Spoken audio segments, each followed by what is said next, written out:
बिस्मिल्लाह वस्सलातु वस्सलामु अला रसूलिल्लाह। एक सवाल हमारे पास है कि कुछ लोग हैं नमाज अदा करने के बाद सजदा शुक्र अदा करते हैं, या एक जो क्रिकेटर्स होते हैं वो जब सेंचुरी बना लेते हैं तो सजदा करते हैं। तो इस हालत से क्या हुक्म है? देखिए, नमाज के बाद सजदा करना अलहदा से इसको फुक़हा ने मकरूह लिखा है, ठीक है जी।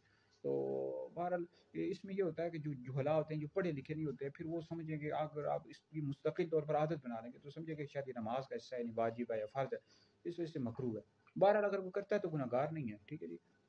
तो लेकिन ये है कि इसकी आदत नहीं बनानी चाहिए, कभी कभार हो तो कर लें सजदा तो बाकी ये जो सेंचुरी बनाते हैं और उस पर करते हैं, तो ये है कि सजदे के लिए वज़ू का होना ज़रूरी है। पता नहीं इनका वज़ू होता है इनका। दूसरी बात ये है कि सेंचुरी बनाते हैं, कोई अल्लाह रब्बुल इज़्ज़त इन कामों से खुश तो नहीं है ना। ये क्रिकेटर्स जो होते हैं, क्रिकेट खेलते हैं और सजदा करते रहते हैं कि अल्लाह का शुक्र अदा करें, माज़अल्लाह अल्लाह ताला इन कामों से, लव लईब के जो खेल कूद के काम होते हैं, इनसे अल्लाह रब्बुल इज़्ज़त की ज़ात खुश नहीं है। अल्लाह रब्बुल इज़्ज़त या नबी करीम अलैहिस्सलातु वस्सलाम ये नेक काम करने से, दीन का काम करने से, नेकियां करने से खुश होते हैं, ठीक है। ये क्रिकेटर्स वगैरह के जो सेंचुरियां बनाते हैं, सजदे करते रहते हैं, इससे अल्लाह रब्बुल इज़्ज़त की ज़ात खुश नहीं होती, और ना ही इस पर अल्हम्दुलिल्लाह कहना चाहिए जी अल्हम्दुलिल्लाह मैंने सेंचुरी बना ली। कुछ लोग कहते हैं जी मैंने गाना गा लिया, ड्रामे में गाना, अल्लाह का शुक्र, ये इससे अल्लाह रब्बुल इज़्ज़त की ज़ात खुश नहीं होती भाई। नेक काम करने से अल्लाह की ज़ात खुश होती है। बस सजदे के लिए वज़ू का होना ज़रूरी है जी।